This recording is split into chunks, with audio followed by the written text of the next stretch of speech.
Hi everyone, welcome to Code Fact again. This is lecture number 3 of learning digital logics from very scratch. आज के इस lecture में हम बात करेंगे दो टॉपिक्स के ऊपर.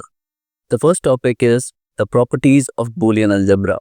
Okay, we can also call it as the relation between the different kinds of operators that we have seen in the previous lecture itself. And the second thing is all about the problems on these basic operators. जो भी problems होंगे, जो भी expression based problems होंगे, इन basic operators के ऊपर वो हम देखने वाले हैं. ठीक है, तो चलिए स्टार्ट करते हैं. कल के लेक्चर में हमने काफ़ी कुछ देखा था. हमने डिफरेंट काइंड्स ऑफ ऑपरेटर्स देखे, बाइनरी ऑपरेटर्स, यूनरी ऑपरेटर्स के बारे में हमने डिस्कस किया.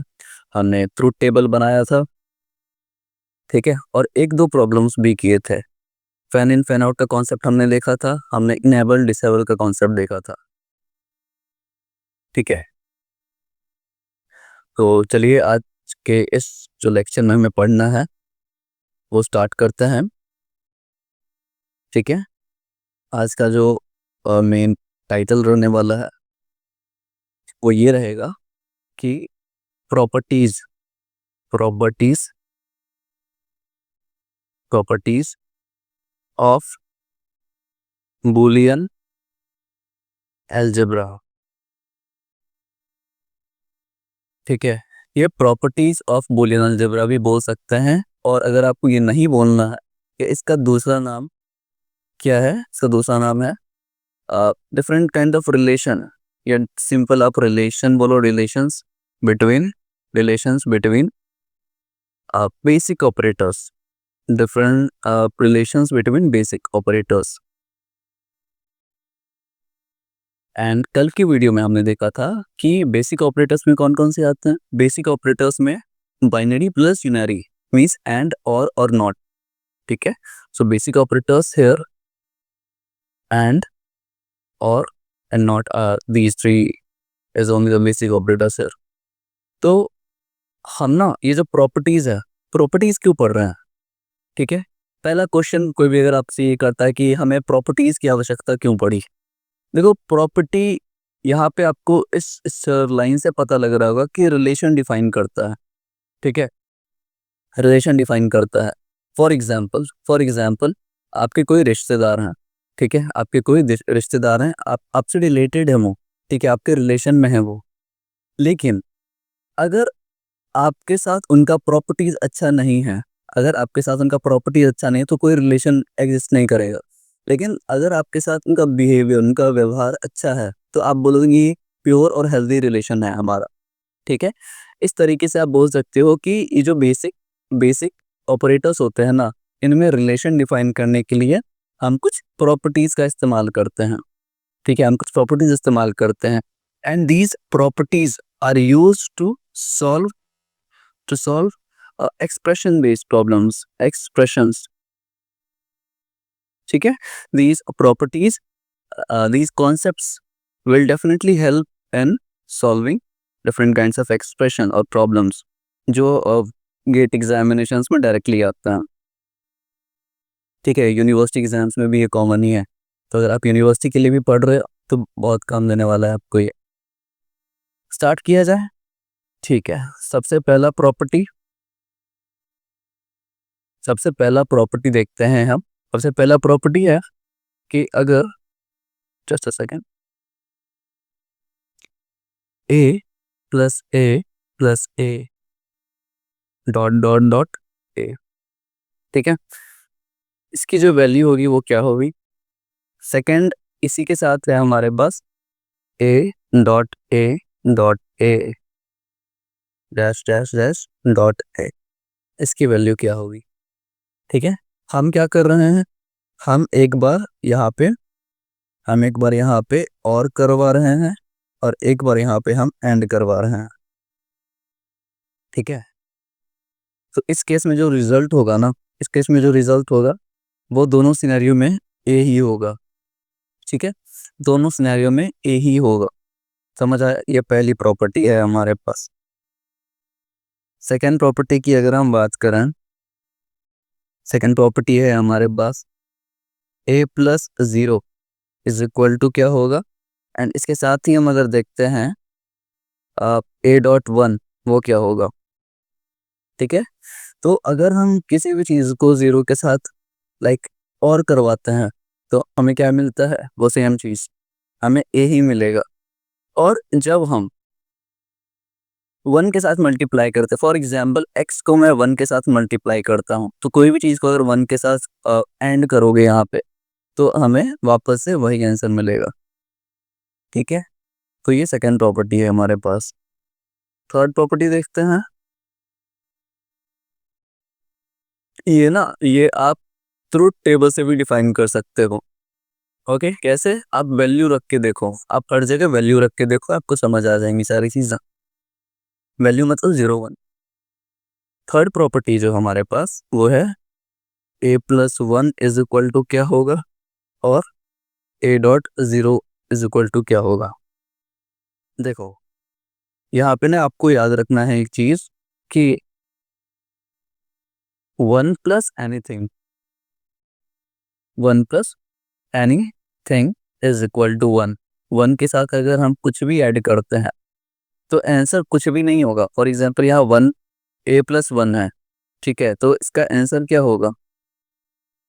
अगर ये a+1 है तो इसका आंसर a होना चाहिए या फिर इंक्रीमेंटेड फॉर्म में होना चाहिए, लेकिन हम उसको 1 ही कंसिडर करेंगे। ठीक है, और a.0, ठीक है, एंड के केस में अगर आप a.0 कर या कुछ भी anything dot zero will give you the result as 0। ठीक है, चौथा प्रॉपर्टी हम देखते हैं। मतलब ये सब ना छोटे छोटे ऐसे प्रॉपर्टीज हैं जो हमें प्रॉब्लम सॉल्व करने में हेल्प करेंगे। जहाँ पे हमारे पास बहुत ज़्यादा कॉम्प्लेक्स प्रॉब्लम आता है वहाँ पे हम इसको डिवाइड करते हैं। ठीक है, पार्ट्स बाय पार्ट्स डिवाइड करके ये प्रॉपर्टीज अप्लाई करके तब सिंप्लीफाई करते हैं। ओके, चौथा जो प्रॉपर्टी है हमारे पास वो है a.a क्या होगा और a+a क्या होगा। ठीक है, देखो अगर a.a की मैं बात करूँ यहाँ पे, फॉर एग्जाम्पल a की वैल्यू 0 है, फॉर एग्जाम्पल a की वैल्यू 0 है, तो a का जो कॉम्प्लीमेंट होगा, यहाँ पे एंड है, तो 0 का जो कॉम्प्लीमेंट होगा, 0 का जो नेगेशन होगा, कॉम्प्लीमेंट नेगेशन बोल सकते हो आप, ठीक है, तो वो 1 होगा और 1 इंटू 0 क्या होगा? 0। ठीक है, अगर a की वैल्यू यहाँ पे 1 हो, अगर a की वैल्यू यहाँ पे 1 हो और एंड करूँ मैं, 1 का नेगेशन क्या होगा, 1 का कॉम्प्लीमेंट क्या होगा? 0। ठीक है, तो 1.0 ये भी 0 ही आएगा। समझ आया? अब देखो यहाँ पे, अब यहाँ पे अगर मैं लेके चलूँ a का वैल्यू 1, 1 प्लस a का कॉम्प्लीमेंट 1 प्लस 0, तो 1 प्लस 0 क्या आएगा? 1 ही आएगा। ठीक है, या फिर अगर a की वैल्यू 0 लो, 0 plus 1, 0 plus 1 is equal to, एक मिनट, a+a है ना। देखो यहाँ पे ऐसा क्यों आ रहा है? यहाँ पे 0+1, 0+1 अगर मैं इस जगह पे रखूँ, a का वैल्यू अगर 0 है और प्लस में मैं 1 करूँ तो 0 क्यों आ रहा है? वो इसलिए आ रहा है क्योंकि भैया ये और कंडीशन है, ये और है। एक मिनट, एक मिनट, इस एक्सप्रेशन को हटाओ। आपको सिंपली ये याद रखना है कि a+a बार आपका क्या होगा? 1। सिंपल कंडीशन है कि अगर यहाँ पे हम और यूज कर रहे हैं, यहाँ पे हम और यूज कर रहे हैं, तो और में हमें क्या चाहिए कि अगर एक भी वेरिएबल 1 होगा, एंड के केस में हम 0 देखते हैं एंड और के केस में हम 1 देखते हैं। ठीक है, तो एक भी अगर 1 आ रहा है, एक भी अगर मेरे पास 1 आ रहा है या फिर अब 0 रखो +1, तो ये 1 ही आएगा रिजल्ट। ठीक है, ऊपर वाले केस में 0 आएगा, a.a बार। ठीक है, फिफ्थ जो प्रॉपर्टी है हमारे पास, पांचवी प्रॉपर्टी जो है वो क्या है? वो है हमारे पास कि a बार का होल बार क्या होगा, और सेकेंड है हमारे पास a+bc क्या होगा। ठीक है, a बार का होल बार, देखो जब हम ये बात करते हैं तो लेट सपोज ए की जो वैल्यू मैं यहाँ लेता हूँ वो 0 लेता हूँ। ए की जो वैल्यू है यहाँ पे वो 0 है। तो जब ए की वैल्यू 0 है ना, तो इसका बार क्या हो जाएगा, 0 का बार मतलब 0 का कॉम्प्लीमेंट 1 होगा, ठीक है। लेकिन यहाँ कॉम्प्लीमेंट 2 बार है, तो जब 1 है तो वापस से हम 1 का कॉम्प्लीमेंट करेंगे। तो जब 1 का कॉम्प्लीमेंट करेंगे तो ये वापस से 0 हो जाएगा। तो ए बार का बार मतलब ए का डबल कॉम्प्लीमेंट अगर हम देखें तो वो सेम वेरिएबल ही होता है, मतलब यहाँ पे ए ही होगा, ठीक है। अब यहाँ पे देखो, अब यहाँ पे एक चीज़ है। अब यहाँ पे सबसे पहला प्रॉपर्टी आ रहा है हमारा, सबसे पहला प्रॉपर्टी जिसको हम नाम देते हैं, इसको हम नाम देते हैं, अच्छा ध्यान रखना, इसको हम बोलते हैं डिस्ट्रीब्यूटिव प्रॉपर्टी। डिस्ट्रीब्यूटिव प्रॉपर्टी, ठीक है। डिस्ट्रीब्यूटिव प्रॉपर्टी मतलब डिस्ट्रीब्यूट कर देना किसी भी चीज़ को। कैसे करते हैं वो देखो, यहाँ पे a प्लस बी सी है ना, तो आप इसको ऐसे लिख सकते हो, आप इसको ऐसे लिख सकते हो, a plus B into A plus c, ठीक है। a plus B into A plus c, समझ आया। तो इसको हम क्या बोलते हैं, इसको डिस्ट्रीब्यूटिव प्रॉपर्टी, आप इसको तोड़ सकते हो। अब एक चीज़ है, अब एक चीज़ है कि यहाँ जो मैंने लिखा है ना ए डॉट ए बार, ए डॉट ए बार को ना यहाँ पे हम ए डॉट ए बार को हम यहाँ पे एक लॉ होता है, इसको हम बोलते हैं कॉम्प्लीमेंट लॉ,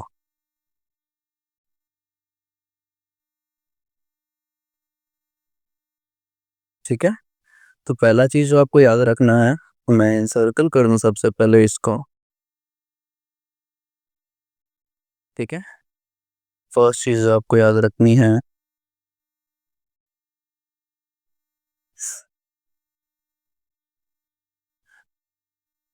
वो है ये कॉम्प्लीमेंट लॉ, एंड सेकंड चीज जो है वो है डिस्ट्रीब्यूटिव प्रॉपर्टी।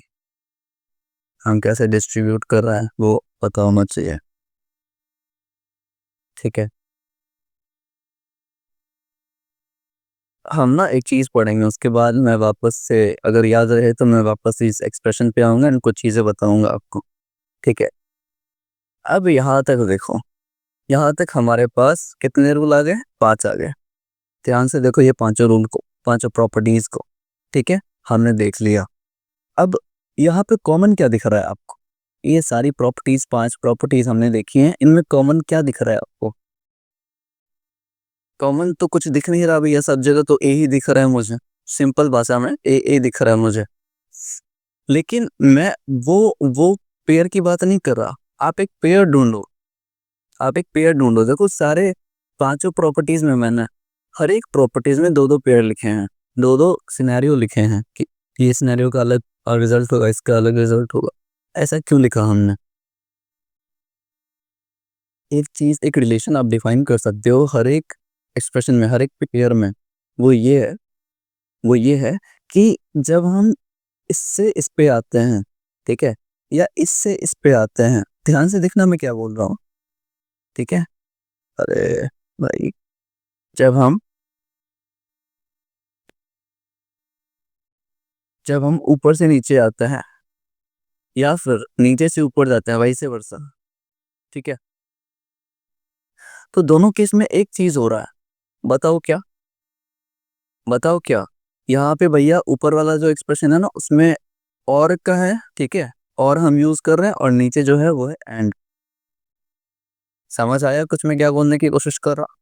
एंड भैया यहाँ पे सेम चीज नीचे भी अगर आप देखो, ये सारे एक्सप्रेशन में है, लेकिन मैं दो ही चीज में दिखा रहा हूँ आपको, ठीक है, सिर्फ फर्स्ट और सेकंड में मैं दिखा रहा हूँ, बाकी ये सारी चीज में एग्जिस्ट करती हैं, तो रिलेशन सब में एग्जिस्ट करेगा यार। यहाँ पे भी देखो ये और है, ये एंड है, ठीक है।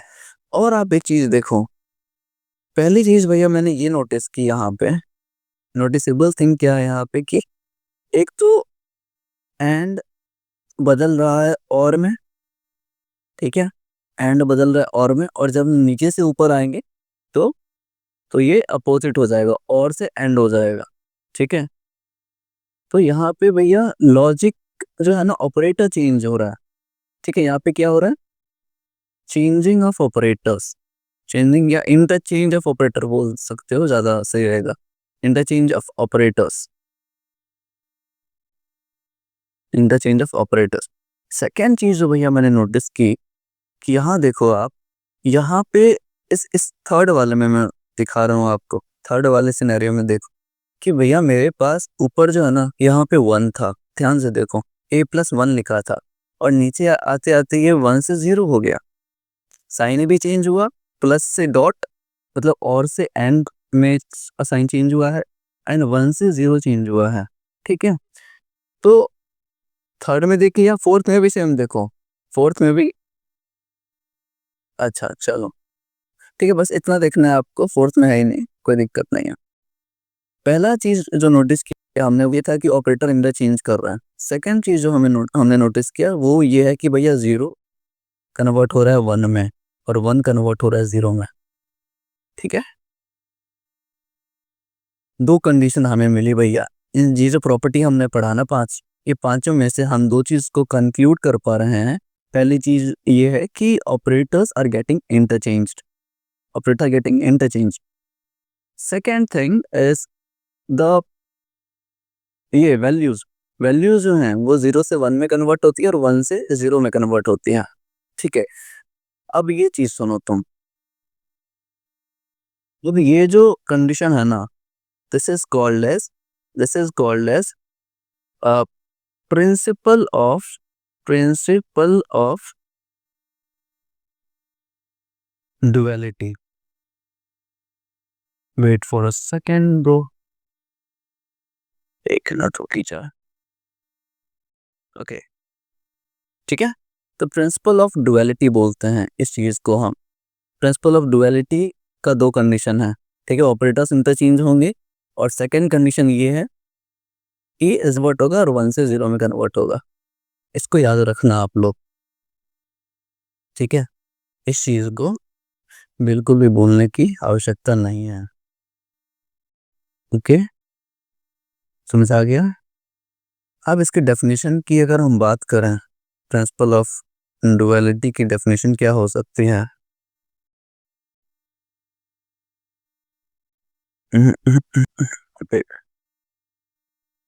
इसकी डेफिनेशन क्या हो सकती है? तो डेफिनेशन लिखो, if you take, if you take a boolean expression, if you take boolean expression, boolean expression and swap, if you take a boolean expression and swap and with or, and with or, and 0 with 1, ठीक है, and को और के साथ करो and 0 को 1 के साथ करो, then the new expression, then your new expression is also valid, is also valid। समझ आया क्या? मतलब मतलब कि अगर भैया मेरे पास सिर्फ एक ही कंडीशन है, ठीक है, एक ही प्रॉपर्टी है कि a+a is equal to a होता है, तो अगर मैं उसका साइन चेंज कर दूं, अगर इसके और को मैं इसके एंड में कन्वर्ट कर दूं, इस प्लस को मैं कन्वर्ट कर दूं इस डॉट में, ठीक है, तो क्या ये वैलिड रहेगा? क्या हम ऐसा कर सकते हैं? बिल्कुल कर सकते हैं, through the principle of duality, through the principle of duality, ठीक है। इसमें 2 कंडीशन याद रखना आप, एक कंडीशंस यहाँ पे आप रेफर कर लो, ठीक है। अब एक सिंगल स्टेटमेंट में लिखना चाहूंगा यहाँ पे, दिस शोज, ये बताता है, this shows that Boolean algebra, that Boolean algebra या फिर बूलियन लॉजिक बोल सकते हो आप इसको, Boolean logic, Boolean logic is balanced, ठीक है, मतलब बैलेंस्ड है। लॉजिक गेट को यूज करके हम ऑपरेटर्स को यूज करके ये प्रूव कर सकते हैं कि बूलियन लॉजिक जो है वो बैलेंस्ड है। हम एंड से और कर सकते हैं and वैसे वर्सा। ठीक है, समझ आ गया है? अब प्रिंसिपल ऑफ ड्युअलिटी में आपको एक वर्ड पकड़ना है। काफ़ी टाइम्स एग्जाम में ये होता है कि आपको ये पूरा ना बोल के, प्रिंसिपल ऑफ ड्युअलिटी ना बोल के, वो सिर्फ एक वर्ड बोले जिसको हम बोलते हैं ड्यूअल। क्या बोलते हैं हम? ड्यूअल। तो हो सकता है एक्सप्रेशन में आपको डायरेक्ट बोल they find the dual of this expression. ठीक है, तो ड्यूअल हम कैसे फाइंड आउट कर सकते हैं? ड्यूअल मतलब ड्युअलिटी, उसका ड्यूअल एक्सप्रेशन क्या होगा? एक क्वेश्चन किया जाए इस पर। चलो आते हैं हम सबसे फर्स्ट क्वेश्चन पे। Okay, question number 1। क्वेश्चन है a plus b bar bracket of c plus d e bar plus f। ठीक है, इसका क्या करना है? Find the dual of given Boolean expression. Boolean expression, find the dual of given Boolean expression. कैसे करोगे आप? कब? मैं 10 सेकंड का आपको टाइम देता हूँ। ठीक है, 10 सेकंड का टाइम है आपके पास, ये चीज़ परफॉर्म करो आप।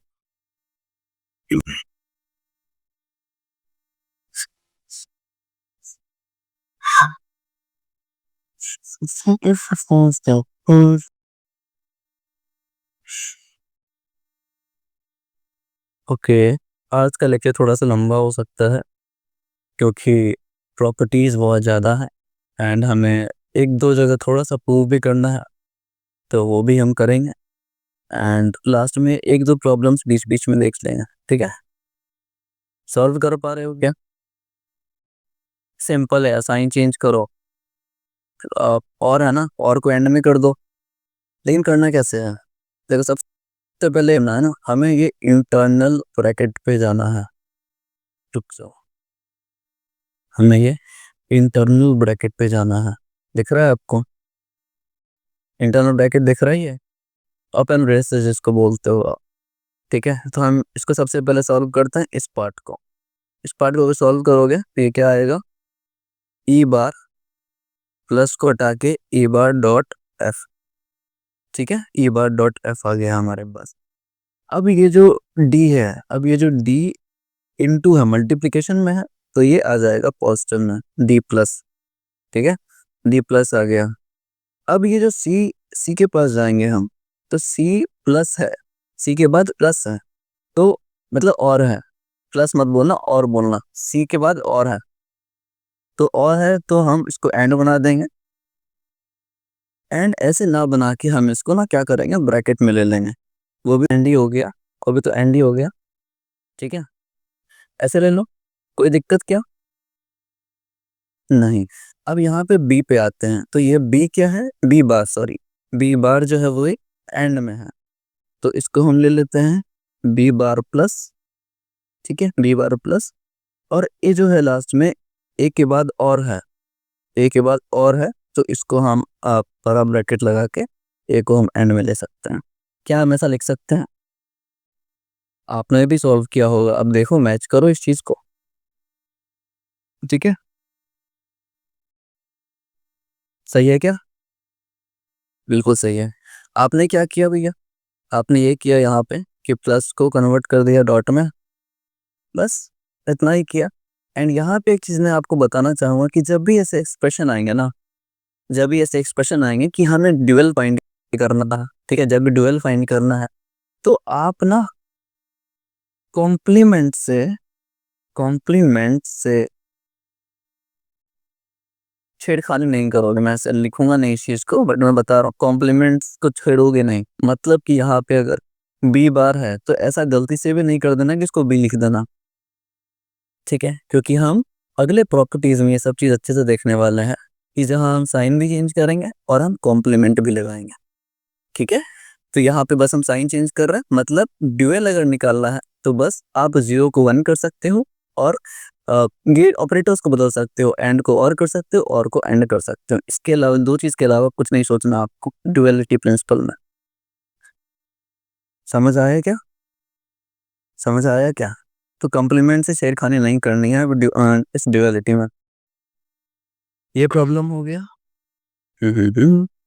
चलो अब हम बात करते हैं इस प्रॉब्लम के बाद।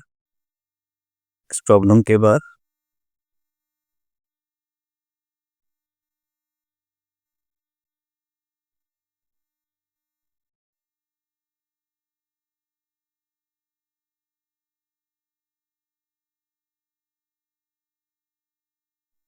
हमें अब देखते हैं एक कॉन्सेप्ट। देखो कॉन्सेप्ट ये है हमारे पास कि एक तो आप बताओगे मुझे कि वेरिएबल्स और लिटरल्स में क्या डिफरेंस है। What is the difference between the variable and the literals that we use in Boolean algebra? बता। चलो देखो वेरिएबल्स क्या होता है ना, मैं प्रोग्रामिंग के लैंग्वेज में ये नहीं बोलने वाला, ठीक है, कि the type of data that वो ये वेरिएबल्स में वैल्यू स्टोर होती है, वो सब बकवास नहीं। वेरिएबल्स इसमें डिजिटल लॉजिक में हम क्या देखते हैं कि कोई भी एक सिंगल हमारे पास, ठीक है, वैल्यू है, फॉर एग्जांपल एक्स है मेरे पास कोई भी चीज़, तो वेरिएबल्स हम सिर्फ और सिर्फ एक्स को बोलेंगे। इसका मतलब ये कि लिटरल्स में पॉसिबल सिनेरियोज जो होते हैं, पॉसिबल केसेस जो होते हैं, वो एक्स भी हो सकते हैं और एक्स बार भी हो सकते हैं, ठीक है। तो जब भी कोई वेरिएबल बोले तो वेरिएबल मतलब कोई भी एक ऐसा अल्फाबेट, मतलब कोई भी ऐसा वैल्यू को हम वेरिएबल बोल सकते हैं, वेरिएबल डिक्लेयर कर सकते हैं। लेकिन अगर कोई हमें लिटरल बोल रहा है तो लिटरल्स का दो मतलब होता है, एक तो वो वैल्यू खुद और एक तो उसका कॉम्प्लीमेंट, ठीक है। आप ऐसे लिख सकते हो the value itself is called the variable and the value or the complement of this value, complement of value, ठीक है। both is considered as the literal only। तो दो चीज़ आपको दिमाग में रहेगा, वेरिएबल मतलब सिर्फ और सिर्फ एक वैल्यू और लिटरल मतलब या तो वो वैल्यू या तो उसका कॉम्प्लीमेंटेड फॉर्म। समझ आया? अब हम चलते हैं अपनी दूसरी चीज़ के ऊपर। इन दूसरी चीज़ के ऊपर जाने से पहले एक चीज़ हमें और देखना है। पॉइंट्स लिखो आप बस। पॉइंट्स ये है कि literals do not affect dual principle. Literal के वजह से अगर मतलब कोई एक्स है या फिर उसका कॉम्प्लीमेंट है, तो इस चीज़ की वजह से, इस प्रॉपर्टी की वजह से, लिटरल में ये प्रॉपर्टी की वजह से हमारा डुअलिटी ऑफ प्रिंसिपल इफेक्ट नहीं होगा। मतलब समझ आया कि अगर हम कहीं पे एक्स ले रहे हैं और उसी जगह पे हम अगर एक्स का कॉम्प्लीमेंट लें, तो हमारा जो प्रिंसिपल ऑफ डुअलिटी है ना, इससे प्रभावित नहीं होने वाला, किसी भी प्रकार से इससे प्रभावित नहीं होगा, इफेक्ट नहीं होगा। इतना ध्यान रखना बस, ये स्टेटमेंट काफ़ी है, ठीक है। अब आते हैं वापस प्रॉपर्टीज पे। तो हमने कितनी प्रॉपर्टीज पढ़ी हैं अभी तक? हमने पढ़ी है भैया 5 प्रॉपर्टीज। ओके, हमने पढ़ी है भैया 5 प्रॉपर्टीज। यही है प्रॉपर्टीज। अब इन प्रॉपर्टीज को मुझे क्या करना है भैया? Proof, right. प्रूफ तो करना होगा। इन प्रॉपर्टीज को आपको क्या करना है? प्रूफ करना है। तो प्रूफ करना है ना, तो प्रूफ करने के हमारे पास दो तरीके हैं।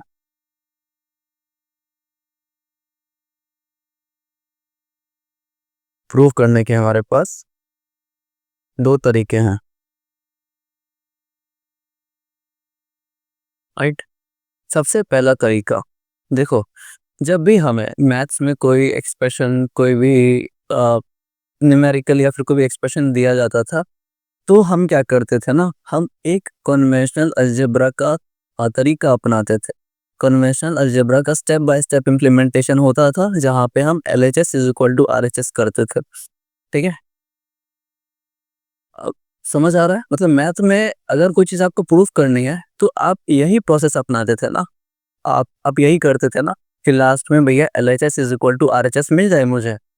लेफ्ट में अगर एक्स वैल्यू है, तो लास्ट में वाई में भी एक्स वैल्यू आनी चाहिए, भले कैसे लेके आते हैं अपन। ठीक है, यूनिवर्सिटी एग्जाम में बहुत बार ऐसा होता है कि अपना आंसर कभी नहीं आता, आंसर कभी नहीं आता, लेकिन हम क्या करके आते हैं, हम ये करके आते हैं कि लास्ट में LHS is equal to RHS लिख के आता है। ये रियलिटी है, भले आपका आंसर आए ना आए। राइट, ये आप लोग रिलेट कर पा रहे होगे। ठीक है, अब ये चीज़ हमने प्रूव कैसे करना है, तो सबसे पहला जो आता है वो है कन्वेंशनल अलजेब्रा। ठीक है, कन्वेंशनल अलजेब्रा भैया, जैसे हम मैथमेटिक्स में करते हैं कि LHS left hand side is equal to right hand side. ठीक है, LHS is equal to RHS, समझ में आ गया। लेकिन भैया अब हम मैथ्स की तो बात कर नहीं रहे, now we are talking about Boolean logic. So in case of Boolean logic, we need to prove all these things using the concept of truth table. Okay, so when we are talking about boolean logic, so हमें यहाँ पे we have to use truth table. Truth table क्या होता है भैया? Truth table एक ऐसा chart होता है जिसमें कि आप अपने रिजल्ट्स को देख सकते हो, अपने रिजल्ट्स को कंपेयर कर सकते हो। यहाँ पे इनपुट्स होते हैं, आउटपुट्स होते हैं, and you can do everything. ठीक है, अब देखो, सबको प्रूव करने की आवश्यकता नहीं है, अपन एक एक को प्रूव करेंगे बस। देखो, ये जो है ना, हम इस एक्सप्रेशन को प्रूव करेंगे। ठीक है, इस एक्सप्रेशन को हम प्रूव करने वाले हैं। A+BC है ना, हम किसको प्रूव करेंगे? हम प्रूव करेंगे wait, A+BC is equal to, अबे यार हट,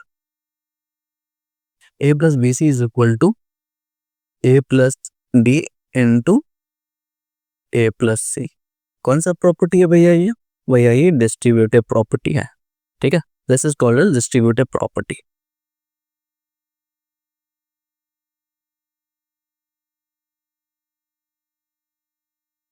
डिस्ट्रीब्यूटिव प्रॉपर्टी, अब हम क्या करने वाले हैं आपको समझ आ गया होगा। भैया आप तो एक आप ट्रुथ टेबल बनाओगे एंड चीज़ों को कंपेयर करोगे, बिल्कुल सही बात, आप तो अंतर्यामी हो।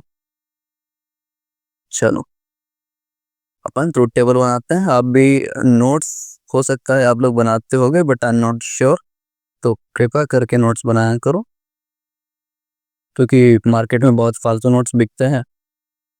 अच्छे नोट्स भी हैं, लेकिन अच्छे नोट्स के लिए आपको पे करना होगा डेफिनेटली। ठीक है, हमारे पास है भैया तीन वेरिएबल है हमारे पास, और हमें दो रिजल्ट्स देखने हैं।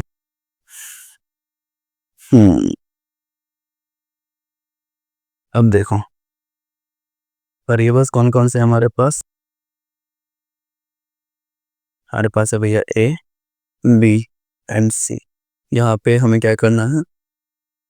A+BC निकालना है भैया, और यहाँ पे RHS में निकालना है। अच्छा चलो, यहाँ पे डायरेक्ट LHS RHS लिखते हैं अपन, LHS और ये है RHS।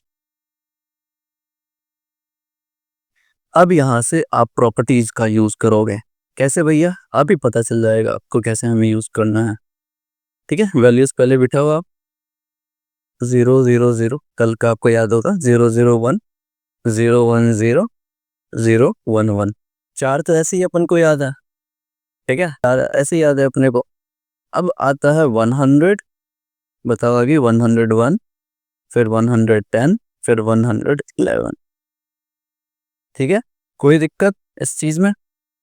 अभी तक तो रट लिए होगे आप तो, बढ़िया।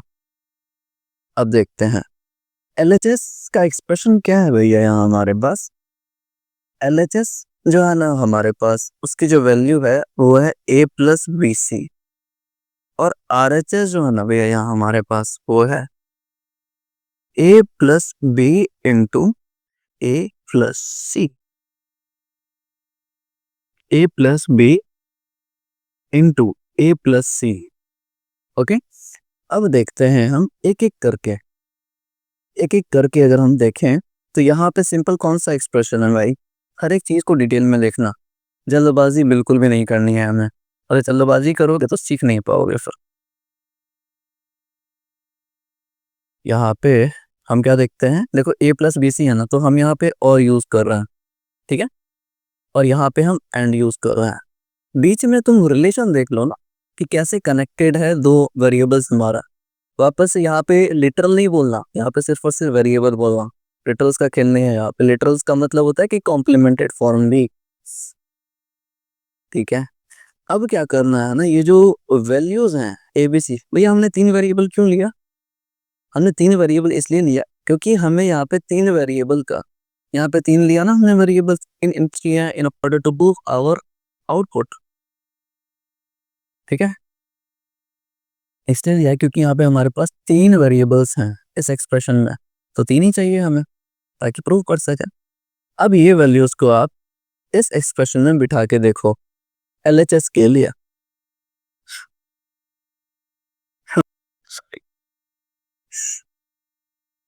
ठीक है।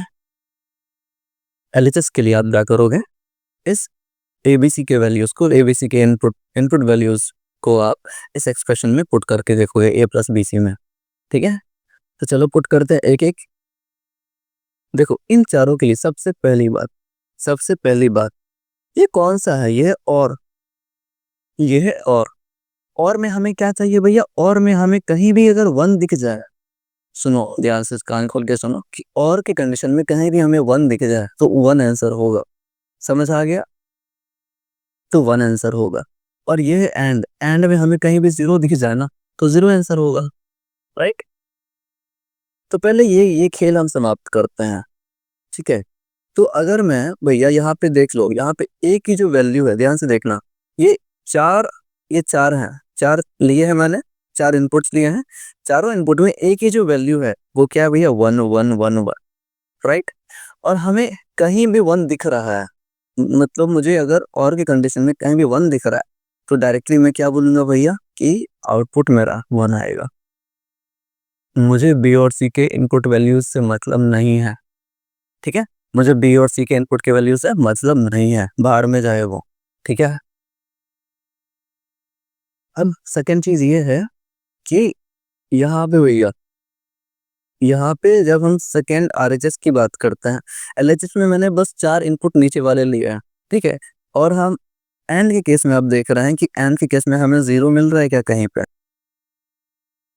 हमें जीरो मिल रहा है क्या, कहीं पे, मतलब कहीं भी जीरो होगा तो जीरो होगा, ओके।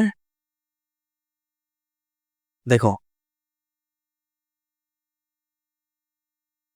यहाँ पे अगर मैं ये वैल्यूज पुट करूं, ये चार जो वैल्यूज हैं, ये मैं आरएचएस की बात कर रहा हूँ। अब आरएचएस में मुझे चार वैल्यूज पहले फिल करनी है, एलएचएस का ऊपर वाला हम करते हैं, ठीक है, लेकिन पहले आरएचएस के साइड में चार ऊपर वाले वैल्यूज देख लो आप, कि भैया तीन तो जीरो दिख रहे हैं मुझे, तीन तो जीरो दिख रहे हैं मुझे, ठीक है। तो अगर अगर किसी भी दो वेरिएबल, अगर किसी भी दो वेरिएबल का वैल्यू जीरो होता है, सिंपल भाषा में समझो, अगर कोई भी दो वेरिएबल जो है ना, यहाँ पे दो वेरिएबल जो है वो इक्वल टू जीरो है, तो आंसर हमारा, रिजल्ट हमारा जीरो आएगा, ठीक है। इस कंडीशन में आरएचएस वाले कंडीशन में, तो यहाँ पे ए बी सी तीनों का वैल्यू जीरो है तो जीरो आएगा, दो वैल्यू है, ए बी का जीरो है तो जीरो आएगा, ए और सी का जीरो है तो जीरो आएगा। लेकिन यहाँ पे चौथे कंडीशन में ना, चौथे कंडीशन में हो ये रहा है कि बी और सी का जो वैल्यू है वो है वन, ए का जीरो है। तो अगर इस एक्सप्रेशन में हम वो चीज रखते हैं तो व्हाट वी विल गेट, कि जीरो प्लस जीरो और आई मीन जीरो और वन एंड जीरो और वन, ठीक है। तो इसमें क्या आएगा, इसमें आएगा वन, भैया अपने पास जीरो नहीं आ रहा, मैंने क्या बोला, दो वेरिएबल और जीरो तभी आएगा, तो यहाँ पे चौथे में वन आएगा, समझ आया? अब हम ऊपर वाले को फिल करते हैं। इसको पहले मैं थोड़ा सा क्लियर कर लूँ ताकि आपके लिए कॉम्प्लेक्स ना लगे ये। फिर बस क्वेश्चन को याद रख के जाना है। समझ आ गया? अब अब अगर हम ये ऊपर वाले के लिए बात करें, ठीक है, एलएचएस में ही, तो एलएचएस में अगर आप इस चीज में पुट करोगे, अगर आप यहाँ पे पुट करोगे तो क्या मिलेगा आपको? 0 0 0 है तो 0 0 0 ही मिलेगा फिर। ठीक है, सिर्फ सी की वैल्यू 1 है, तो सी की वैल्यू 1 होने से अपने का मतलब है क्या? अगर मैं यहाँ रखूँ 0 + 0 × 1, कोई मतलब नहीं है, 0 ही मिलेगा, राइट? तो करो आप इसको इरेज। अरे यार, टाइम क्यों ले रहा है ऐसे? टाइम की कमी है। ओके, तो 0 0 1 में हम क्या लिख सकते हैं? इस चीज को हम 0 लिखेंगे। वापस से दो दो जीरो आ रहा है अपने पास, तो 2 0 से फिर 0 आंसर आएगा। ठीक है, आप पुट करके देख लो, आपको 0 ही आएगा। अब यहाँ चौथे केस में ना देखो, बी और सी का वैल्यू जो है वो है 1। बी और सी का वैल्यू हम इसकी बात कर रहे हैं। बी और सी का जब वैल्यू 1 है तो 0 + 1.1, फिर इसका क्या आएगा? 1 आंसर आएगा। समझ आया? कंफ्यूज नहीं होना किसी भी पॉइंट पर। इसका जो वैल्यू आएगा वो 1 आएगा। अब हम नीचे वाले 4 इनपुट्स की बात करते हैं फॉर आरएचएस। जब हम आरएचएस की बात करते हैं तो आप वैल्यू पुट करके देखते जाओ ना। ए का वैल्यू 1 है लेकिन बी और सी 0 है। ए का वैल्यू 1 है लेकिन बी और सी 0 है। ठीक है, तो अगर हम इसमें पुट करें तो 1 ही आएगा ना, राइट? तो 1 ही आएगा क्योंकि देखो, ए का वैल्यू अगर 1 है तो 1 + 0 × 1 + 0, 1, राइट? 1 आएगा। और बाकी में आपको दिख रहा है कि दो वेरिएबल का वैल्यू क्या है? 1 1। कोई भी दो वेरिएबल आप इसमें ले लो, आप ए सी में ले लो, ए बी में ले लो, ए बी सी, तीनों में ले लो, तीनों में 1 1 है तो 1 1 आएगा। अब यहाँ पे भैया मुझे ये दिख रहा है कि simply we can call it as like LHS is equal to RHS। बोल सकते हैं ना कि भैया LHS RHS के इक्वल हो गया। यही तो हमें प्रूफ करना था। ओके, हमें यही तो प्रूफ करना था कि LHS RHS की इक्वल हो जाए ताकि डिस्ट्रीब्यूटिव प्रॉपर्टी हमारा प्रूव हो जाए। तो हम बोल सकते हैं, आप कंपेयर कैसे करते हो इस चीज को? आप कंपेयर करोगे रो बाय रो, रो बाय रो। ठीक है, ऐसे कंपेयर करोगे एंड आपको क्या मिलेगा? RHS LHS ये इक्वल टू होंगे। RHS is equal to LHS या LHS इक्वल टू RHS। यहाँ तक समझ आया आपको? कोई भी दिक्कत नहीं समझ आया हो तो मैं 5 सेकंड का टाइम देता हूँ, आप लोग इस चीज को देख लो। तब तक let me have some water first.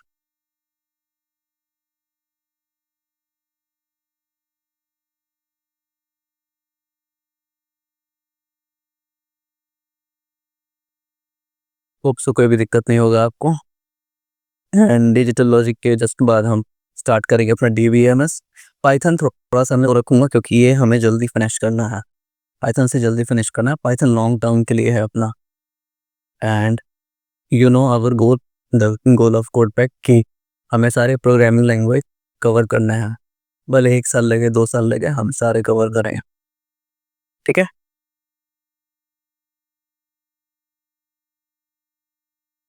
Support करते रहना, मन हो भी करना। ठीक है,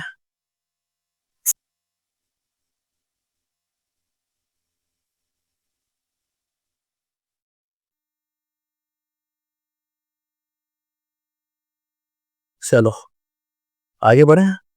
आ जाओ। इतना समझ आ गया, हमने सारा कुछ देख लिया, हमने प्रूफ कर लिया।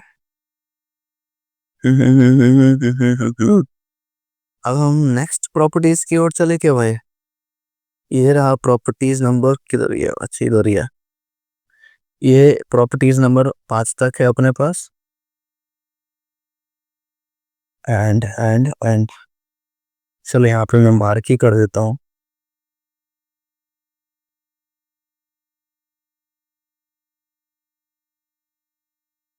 ठीक है। ये हमारा ये हमारा जो है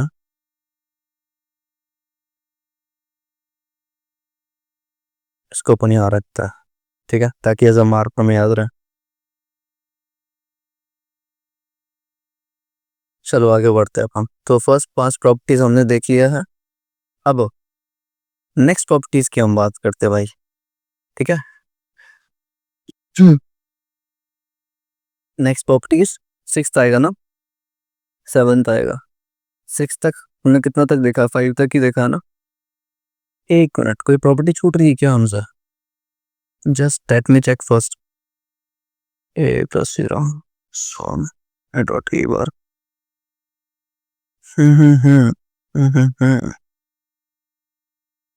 देखो प्रॉपर्टी इसको ना 6th कंसिडर कर लो आप। ये जो डिस्ट्रीब्यूटिव वाला है ना, इसको 6th मान के चलो आप, ठीक है। कौनो दिक्कत नहीं, आगे बढ़ते हैं अपन। So property number 7, property number 7, 7 property क्या कहती है हमसे कि a plus A bar b, ध्यान से देखना, ध्यान से देखना इस चीज को, a plus A bar B, ठीक है। फिर प्रॉपर्टीज 8 हम साथ में ही सॉल्व कर देंगे, इसको कोई दिक्कत नहीं है। A bar plus A b 9, a plus A B.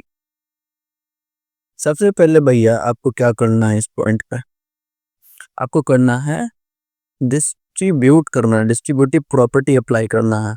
कैसे करोगे आप? How will you apply distributive property? देखो इसको हम कैसे लिख सकते हैं, इसको हम ऐसे लिख सकते हैं भैया, ए डॉट, या फिर सिंपल मल्टीप्लाई में बात एक ही है, ए इंटू ए बार प्लस बी। कैसे किया भैया आपने ये? इसका मैंने क्या किया है, इसका मैंने भैया यहाँ पे लिया है, क्या बताओ क्या लिया है मैंने? हमने यहाँ पे इसका लिया है ड्यूअल।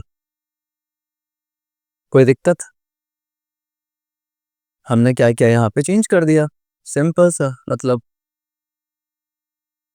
जब आपने ये किया तो आपका आंसर क्या आ रहा है, A dot A bar plus A B, ठीक है। अब भैया प्रॉपर्टी के हिसाब से मुझे इसमें डाउट है, प्रॉपर्टी के हिसाब से मुझे इसमें डाउट है, ए डॉट ए बार क्या होता है, ए डॉट ए बार क्या होता है बताओ। 1 इंटू 0 क्या होता है, या फिर 0 इंटू 1 क्या होता है, 0, राइट। नहीं भरोसा है, नहीं भरोसा है तो यहाँ देख लो ना, ए डॉट ए बार, ए डॉट ए बार क्या होता है, 0 भैया, 0। आया समझ? तो जब ए डॉट ए बार हम यहाँ देख रहे हैं तो वो 0 आएगा, और इसका जो आंसर होगा वो होगा ए बी। समझ आया? सेकेंड सिनेरियो में भी हम वापस से सेम चीज करते हैं, A bar into A plus B, ठीक है। सेम डिस्ट्रीब्यूटिव प्रॉपर्टी अब अप्लाई करो, या फिर ड्यूअल बोल लो इसको, A dot A bar plus A B, same चीज ए बी आएगा, ठीक है। अब यहाँ पे ना, यहाँ पे करने की कोई आवश्यकता नहीं है, आप इसको डिवाइड भी कर सकते हो, लेकिन better to take common. Common हम लेते हैं, और जब आप कॉमन लेते हो ना, तो भैया यहाँ पे वापस मुझे डाउट हो रहा है कि 1 प्लस एनीथिंग, आपने बताया था कि 1 प्लस एनीथिंग क्या होता है, 1 होता है, कि अगर एक के साथ आप कुछ भी ऐड करोगे तो पॉजिटिव ही आएगा ना, और पॉजिटिव बाइनरी फॉर्मेट में 1 कंसिडर किया जाता है। तो मतलब ए आएगा, ए इंटू 1। आप अगर आपको ये वेरीफाई करना है 1 प्लस एनीथिंग वाला, तो ऊपर देख लो प्रॉपर्टी, प्रॉपर्टी में आपको सारा कुछ मिल जाएगा, ठीक है। यहाँ देखो, a plus 1 is equal to 1। समझ आया? चलो चलो चलो चलो आगे चलते हैं हम, ठीक है। तो ये तीनों प्रूव हो गया, 9 हमने देख लिया है, 9 तक हमने देख लिया है। अब एक प्रॉपर्टी देखते हैं नेक्स्ट हम, 10th प्रॉपर्टी अपने, ठीक है। 10th प्रॉपर्टी देखते हैं। ये जो प्रॉपर्टी है 10th, ये इंपॉर्टेंट है, बहुत ज़्यादा इंपॉर्टेंट। ओके, तो ये प्रॉपर्टी है A B plus A bar C plus B C, sorry, plus B C. ये कैसे होगा? कैसे होगा ये, बताना जरा।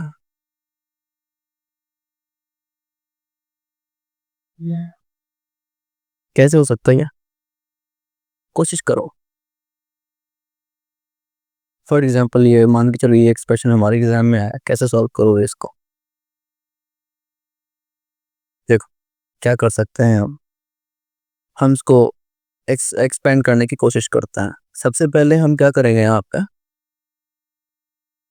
यहाँ पे हम ये कर सकते हैं कि बी सी है ना, तो बी सी को हम ऐसे लिख सकते हैं, ये पूरे एक्सप्रेशन को A B plus A bar C plus B C dot one लिख सकते हैं, राइट। अब अगर हम इसको ऐसे लिख रहे हैं तो और कैसे लिख सकते हैं, a B plus A bar C plus B c into A plus A bar लिख सकते हैं क्या भैया, क्योंकि ए प्लस ए बार वन होता है, ए प्लस ए बार वन होता है। नहीं पता, नहीं पता, प्रॉपर्टीज में देखो, a plus A bar is equal to one लिख सकते हैं हम, बिल्कुल। हाँ भैया लिख सकते हैं, ऑलरेडी हमने देख रखा है। और जब लिख सकते हैं तो लिखो। अब करो आप multiply, A B plus A bar C, sorry sorry sorry, आपको प्लस नहीं बोलना, कभी मत बोलना बुलियन लॉजिक में, और बोलना है ए बी और ए बार सी, और आप ए बी सी मल्टीप्लाई करो सिर्फ, और ए बार बी सी, ठीक है।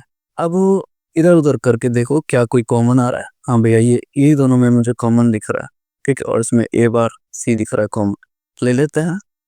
तो ए बी कॉमन ले लो, a B plus A b c. Exam में इतना झमेला नहीं करना, कान खोल के ये बात सुन लो, एग्जाम में इतना नौटंकी नहीं करना, अपने को जितना फास्ट हो सके जितना जल्दी हो सके ये चीज़ को फॉर्म करो। प्लस सॉरी, और ए बार सी और ए बार बी सी, ठीक है, कॉमन ले लेते हैं। ए बी कॉमन लो, वन प्लस सी, और सॉरी वन और ए बार सी अगर कॉमन लो तो वन प्लस, याद प्लस ही निकलता है कितना भी और बोल दो, कोई बात नहीं, बोलना और ही है। अब यहाँ देखो वन, वन और सी क्या हो जाएगा भैया वन, क्योंकि हमने देखा था वन का अगर हम और करें किसी भी चीज के साथ तो वैल्यू वन आएगी, तो सिर्फ ए भी आएगा यहाँ पे और प्लस और, ठीक है। यहाँ अभी वन और बी है, तो वन और बी को हम क्या लिख सकते हैं, वन, राइट। तो यहाँ और ए बार सी आएगा, तो फाइनली क्या आ रहा है, ए बी और ए बार सी, ठीक है। मतलब सही, ये समझ आया भैया मुझे, मतलब ये समझ आया मुझे।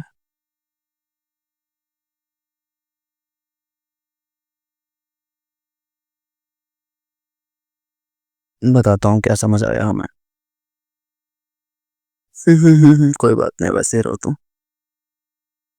मतलब ये चीज आप देख रहे हो, यहाँ से रिलेट करो आप, रिलेट क्या कर पा रहे हैं भैया, रिलेट क्या कर पा रहे हैं हम, रिलेट ये कर पा रहे हैं कि मुझे ना सिर्फ इतना ही मिला, मुझे सिर्फ इतना ही रिजल्ट मिला, इतना पार्ट, बीसी गायब हो गया, बीसी गायब हो गया, ठीक है। इस प्रॉपर्टी को ना हम, मेरे भाई, इस प्रॉपर्टी को हम बोलते हैं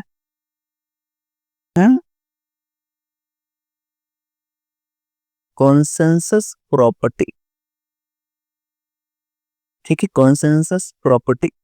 और बोल सकते हो आप इसको redundancy, redundancy property, redundancy property, समझ आया क्या।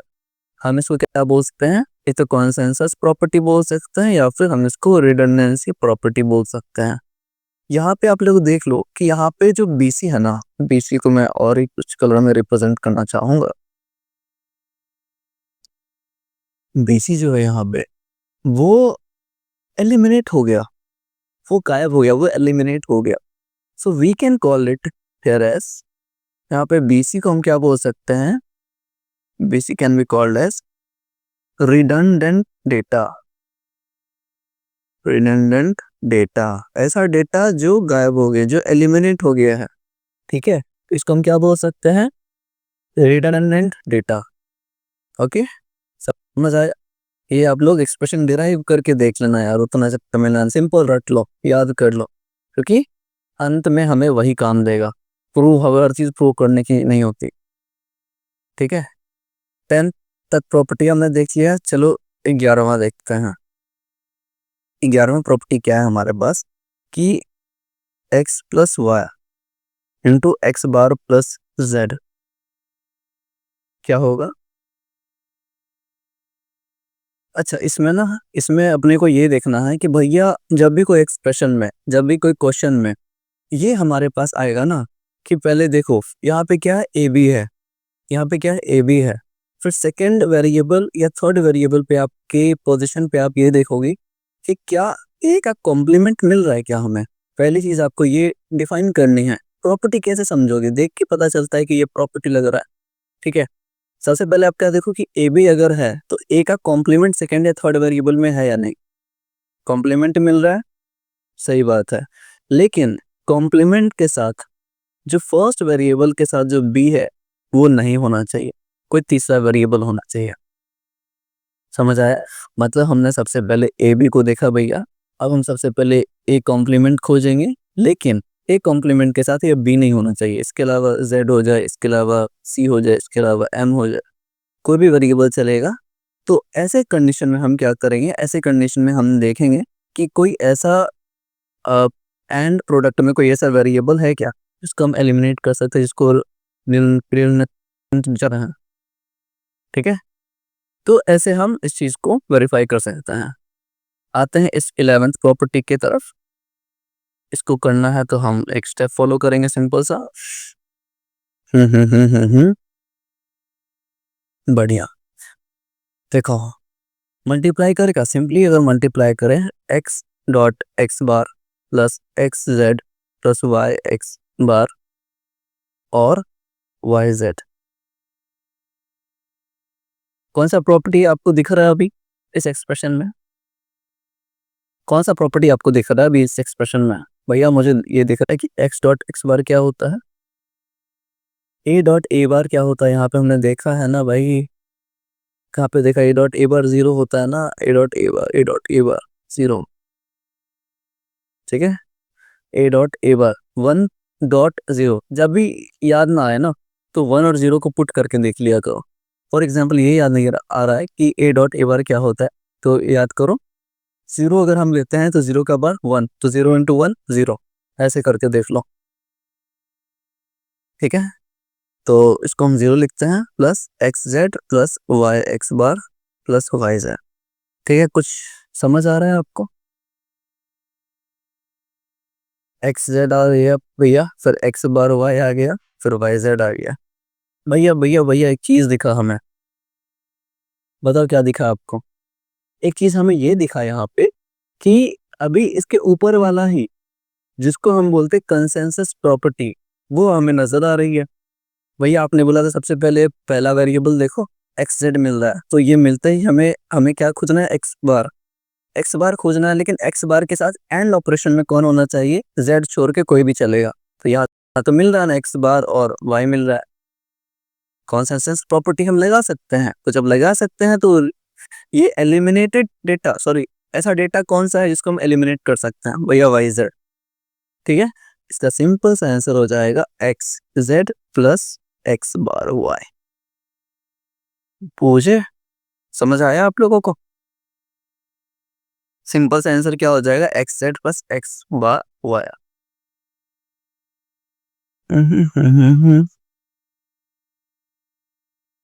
तो इसको डायरेक्ट डायरेक्ट लिख दिया करो ना, जैसे इतना लंबा चौड़ा अपने को एग्जाम में करना नहीं है, अपने को याद करके जाना है।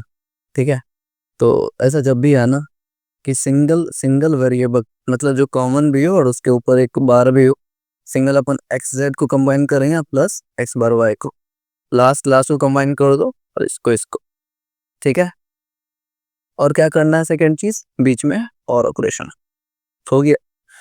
तो शॉर्टकट ना, दिमाग दिमाग को ऐसे ट्रेन कर लो कि शॉर्टकट मिलते रहे, कैसे भी निकालना है अपने को आंसर, जरूर नहीं कि इतना डिराइव करने के बाद ही निकला। ठीक है, 11th प्रॉपर्टी हो गया। प्रॉपर्टी नंबर 12, कितना प्रॉपर्टीज है यार, वैसे ये लास्ट ही होना चाहिए मेरे हिसाब से, लास्ट ही है। तो अब हम देखते हैं कि अगर a plus sorry I mean a plus b plus c plus dot dot dot is equal to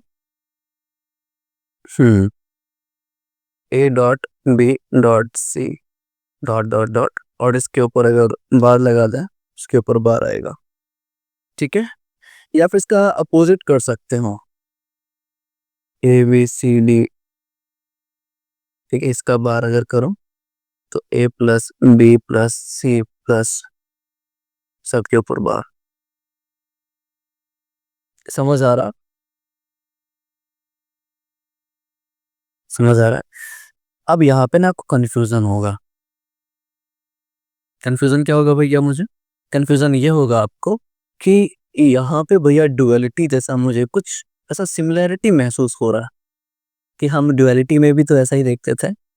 लेकिन लेकिन लेकिन मेरे भाई मैं बता रहा हूँ डिफरेंस। इस चीज को हम बोलते हैं, याद रख लेना इस चीज को, इसको हम बोलते हैं D Morgan's property. D Morgan's property,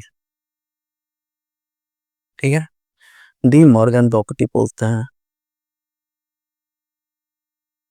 एक चीज याद रखना, एक चीज याद रखना कि ये डिफरेंट कैसे है, ये डिफरेंट कैसे है ड्यूअल से, is not equal to dual. पहले बता दूं मैं कि ये डुअलिटी प्रिंसिपल जो है हमारे पास, ये इक्वल नहीं है दोनों। कैसे इक्वल नहीं है भैया? डिफरेंस अगर कोई पूछ ले, कोई भी एग्जाम में, किसी भी इंटरव्यू में पूछे कि how the principle of duality differs from De Morgan's property, so what you have to tell us. Dual property में ना सर, हम ऑपरेटर्स इंटरचेंज करते हैं, एंड को और में कन्वर्ट करते हैं, एंड वाइस वर्सा।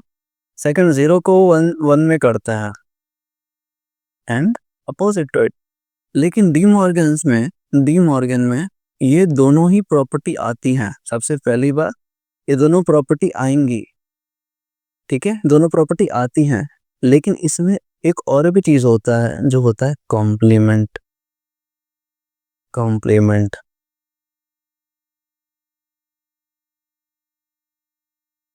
मतलब कि, कॉम्प्लीमेंट मतलब क्या करना है? फॉर एग्जाम्पल मेरे पास क्या है, ए और बी है, ठीक है। ए और बी अगर हम डुअल में लिखें, ए और बी अगर हम डुअल में लिखें तो ये क्या आ जाएगा, ए भी आ जाएगा, सिंपल, ठीक है। लेकिन लेकिन अगर हम इसको डी मॉर्गन में लिखते हैं तो ये ए भी तो आएगा, लेकिन कॉम्प्लीमेंट के फॉर्म में। आया समझ, घुसा दिमाग में कि डी मॉर्गन प्रॉपर्टी में डुअल तो घुस चुका है, मतलब डुअल है ऑलरेडी, लेकिन उसके साथ एक कॉम्प्लीमेंट फॉर्म भी आता है। हम कॉम्प्लीमेंट भी लगाते हैं, हम उस पर नेगेशन भी लगाते हैं।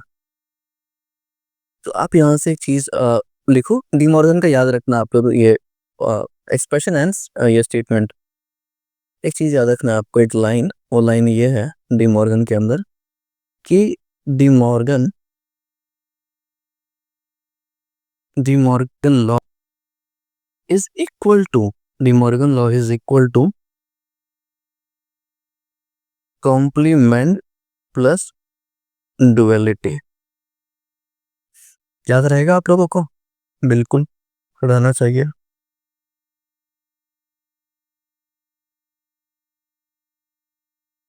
ठीक है, डी मॉर्गन लॉ जो है वो कॉम्प्लीमेंट प्लस डुअलिटी के बराबर होता है। ओके, इससे ज्यादा अपने को कुछ नहीं जानना है, कुछ नहीं जानना है। प्रॉब्लम्स करे क्या, बस लेक्चर एंड नहीं करने वाला हूँ मैं अब, ठीक है। अब देखो, सबसे पहले इस पॉइंट पे मैंने हाथ खड़े कर लिए। हाथ खड़े करने का मतलब मैं एंड नहीं कर रहा, रुक जाओ। इसका मतलब है, ध्यान से देखो, ये लेक्चर इंपॉर्टेंट क्यों है? ये लेक्चर इंपॉर्टेंट इसलिए है क्योंकि हमने प्रॉपर्टीज पढ़े हैं। प्रॉपर्टीज के बेसिस पे हमारे सारे प्रॉब्लम सॉल्व होंगे, ठीक है। इतना हमें दिमाग में घुसा के रखना है। सारे प्रॉपर्टीज को आप रट लो, अगर समझ के करते हो, अगर प्रूव करके कर सकते हो हर एक पॉइंट पे, तो याद रख लो, नहीं तो आपको एक्सप्रेशन रटने हैं, आपको रिजल्ट रटने हैं कि ठीक है इसका ये होगा, डी मॉर्गन का ये होता है, ठीक है ड्युअलिटी का ये होगा। ओके, समझ आया? फिर ये था ना हमारे पास कॉन्सेंसस प्रॉपर्टी ये सब। तो टोटल कितने प्रॉपर्टीज़ है हमारे पास? टोटल हमारे पास 12 प्रॉपर्टीज़ हैं, 12 प्रॉपर्टीज़ हैं, 12 हमने देखे, कुछ एक दो थोड़ा सा प्रूव भी किया हमने। ये 12 ही आपको याद होने चाहिए पहले पॉइंट पे, ठीक है? जब ये याद हो जाए तब हम प्रॉब्लम सॉल्व करेंगे। प्रॉब्लम्स में अभी अभी भी सॉल्व करूँगा, थोड़े बहुत 2-4 प्रॉब्लम सॉल्व करेंगे, फिर हम नेक्स्ट लेक्चर में स्टार्ट करेंगे अपना दूसरा टॉपिक, ठीक है? एंड अगर आपको टॉपिक में कोई दिक्कत हो तो आप यहाँ पे सिलेबस देख सकते हो। मैंने सिलेबस पहले ही दिन बता दिया था आपको कि बुलियन ऑपरेटर्स देखेंगे, Boolean variables, basic logic gate जो फर्स्ट लेक्चर में हमने कवर किया था। ओके, आज के लेक्चर में हमने सिर्फ ये कवर किया है बुलियन अलजेब्रा प्रॉपर्टीज। फिर नेक्स्ट लेक्चर में एसओपी, पीओएस, फॉर्म आएगा, सिंप्लीफिकेशन आएगा, डेराइव्ड ऑपरेटर्स आएगा, बहुत सारी चीज़ें हैं, मज़ा आएगा, ठीक है? मज़ा आएगा, इतना याद रखना। देखो यूट्यूब पे काफ़ी लेक्चर्स हैं यहाँ, बट इतना ज़्यादा कॉम्प्लेक्स कर देते हैं ना वो। जब फर्स्ट टाइम मैं भी पढ़ रहा था लाइक अपने टीचर से, एक तो कॉलेज में जो टीचर्स की क्वालिटी है वैसे मैं नहीं बोल सकता, नहीं बोल सकता, बट ये जो सच्चाई है वो सब जानते हैं एंड सभी को पता है ये चीज़, फिर भी education system is not working for it at any cost, काम ही नहीं कर रही वो।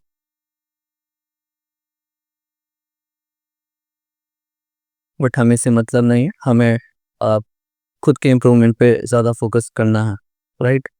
जो जो कोई भी कुछ भी कर रहा है वो अपने लिए बेस्ट ही कर रहा है। बहुत भाषण दे दिया, अब चलो प्रॉब्लम्स के ऊपर आप फोकस करता है। क्वेश्चन नंबर 1,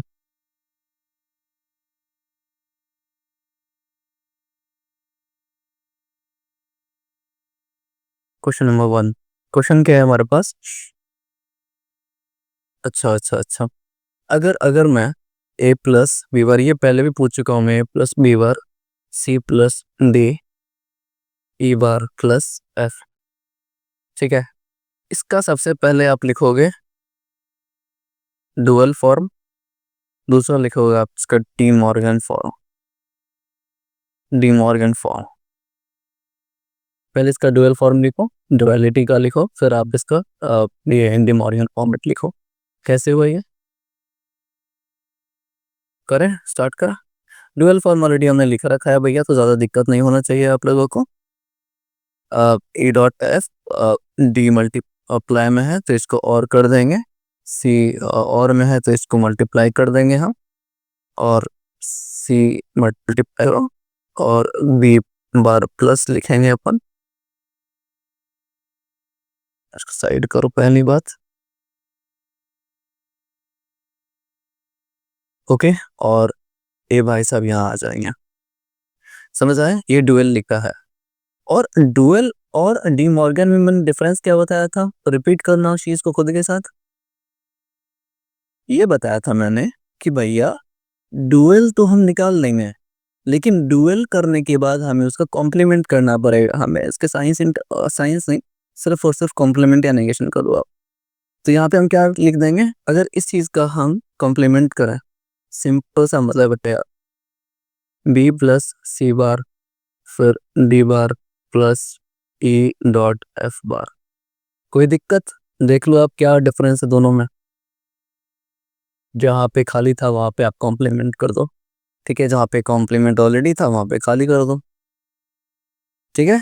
सबसे पहला हमने देखा कि डुअल और डी मॉर्गन हम कैसे कर सकते हैं। सेकंड क्वेश्चन पे आते हैं, इधर ही सॉल्व कर लेते हैं, रुक।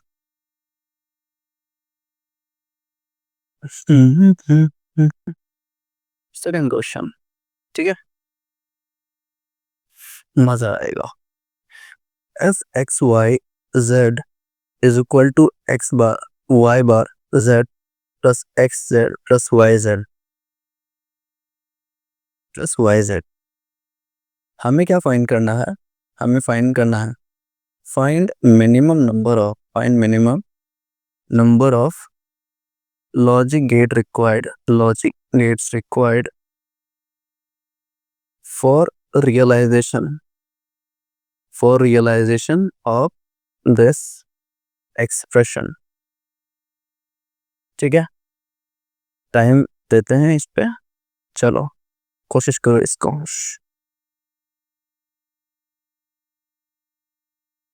ऑप्शन चाहिए क्या? चलो ऑप्शन ले देता है. ऑप्शन है आपके पास 0, 1, 2 एंड 3. आगे बहुत मजा आएगा क्योंकि अच्छे अच्छे लेवल के क्वेश्चन हम करेंगे, टेंशन बिल्कुल नहीं लेने का.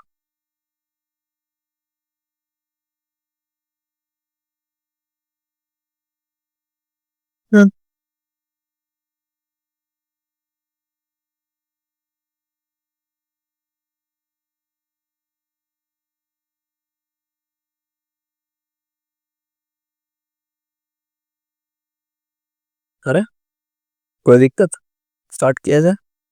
होप सो आपने सॉल्व कर लिया होगा. आंसर बता देना जो भी आया वो आपका. एंड इसको चलिए स्टार्ट करते हैं सॉल्व करना. क्या अपने पास एक्सप्रेशन x बार y बार z plus x Z plus Y bar z. सबसे पहले हमें दिख रहा है भैया यहाँ पे z तीनों में है, तो z कॉमन लेते हैं. x बार y bar plus x plus Y bar. ठीक है, अब क्या करो, इस चीज को यहाँ कुछ लिख सकते हैं क्या? आपके पास एक प्रॉपर्टी मैंने लिखाया था, शायद आपको याद हो. ठीक है, तो यहाँ पे हम ये देख सकते हैं कि z is equal to z into, अब यहाँ पे ऐसे लिख सकते हैं x plus x by y bar is equal to x plus x bar into x plus Y bar. ठीक है, ऐसा हम लिख सकते हैं. तो कैसे होगा ये, x plus x bar into Y bar plus x, तो बोलना है वैसे तो इसको निकल नहीं रहा हुआ, प्लस वाई बार. ठीक है, ये वाई बार ही है ना, वाई बार इंटू जेड. ठीक है ठीक है ठीक है, ओके दोनों में है. अच्छा ये जो है ना, ये सिर्फ y है, ये जो है ये सिर्फ y है, ये सिर्फ और सिर्फ y है, तो y बार मत दो इधर. इधर आप y बार मत लो. ठीक है, सिर्फ और सिर्फ हमें y लेना है. अब देखो यहाँ पे क्या है, x प्लस एक्स बार कितना होता है, a प्लस ए बार कितना होता है, पता ही है आपको, z इंटू, डायरेक्टली हम लिख सकते हैं y bar plus X plus Y. ठीक है, अब वापस से वही चीज होगा, वापस से ये चीज हम लिख सकते हैं कि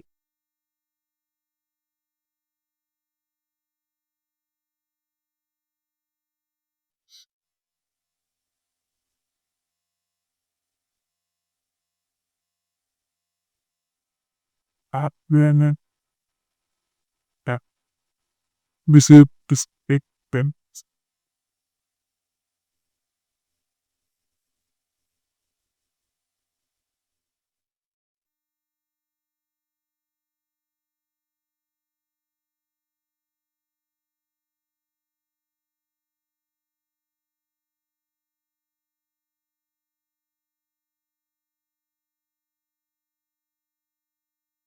देखो यहाँ पे हम क्या लिख सकते हैं कि x plus x bar Y बार, x plus x bar Y bar को हम क्या लिख सकते हैं, x plus x bar into x और वाई बार.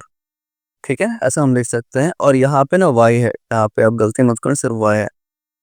z इंटू इसको हम लिख सकते हैं x और x बार इंटू वाई बार और x प्लस वाई. ठीक है, तो ये ऐसे हो जाएगा x प्लस एक्स बार 1, तो यहाँ पे ले सकते हैं y bar plus X plus Y. ठीक है,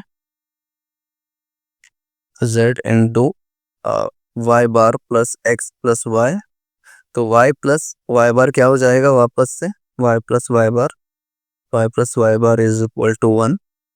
ठीक है, z इंटू 1 प्लस एक्स. ठीक है, इतना आ गया, z इंटू 1 प्लस एक्स आएगा. अब z इंटू 1 प्लस एक्स है और यहाँ पे हम जानते हैं x प्लस या 1 या 1 प्लस एक्स कितना होता है, 1 ही होता है, राइट। तो z into 1 is equal to z। Question में क्या पूछ रहा है हमसे, क्वेश्चन में ये पूछ रहा है कि find minimum number of logic gates required to realize this expression. तो यहाँ पे हमें एक भी लॉजिक गेट की आवश्यकता नहीं है इस चीज़ को इम्प्लीमेंट करने के लिए। एक भी नहीं है मतलब zero logic gates we need, zero logic gates we need. तो आंसर क्या होगा, आंसर 0 होगा। समझ आया ये क्वेश्चन? ठीक है, यहाँ इस क्वेश्चन से ये वाई बार हटा लेना क्योंकि वाई बार यहाँ पे था नहीं, ठीक है, इस वजह से कंफ्यूजन हो रहा था थोड़ा सा। चलो नेक्स्ट क्वेश्चन देखें हम, नेक्स्ट क्वेश्चन देखते हैं।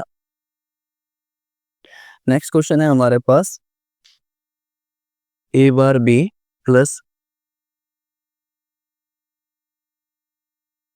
Okay, a bar b plus A B bar plus A B, ठीक है। इसको अगर हम लिखते हैं तो कैसे लिखेंगे, इसको अगर हम लिखते हैं तो कैसे ये आएगा, अपने जो सिंपल एक्सप्रेशन में आप कन्वर्ट करना है, आप कैसे कर सकते हो, इसको डिवाइड करो, इसको तोड़ो, ठीक है। जब आप इसको तोड़ोगे तो ऐसे लिख सकते हैं ए बार बी और ए बी को इधर ले आओ प्लस ए बी बार, ठीक है। आप यहाँ से बी कॉमन ले लो, ए प्लस ए बार लिख सकते हैं प्लस ए बी बार, ठीक है। इसको हम ए प्लस ए बार को हम 1 लिखते हैं, तो B into 1 plus A B bar. अब यहाँ पे हम डायरेक्टली प्रॉपर्टी यूज़ कर सकते हैं कि x प्लस कुछ भी हो तो हम कैसे लिख सकते हैं उसको, ए प्लस बी आ जाएगा इंटू बी और बी बार आ जाएगा। वापस से यहाँ बी और बी बार क्या हो जाएगा, 1 हो जाएगा। तो यहाँ पे आंसर हमें क्या आ जाएगा, ए और बी। समझ आया? कोई भी दिक्कत, कोई भी तफलीक आपको है यहाँ पे?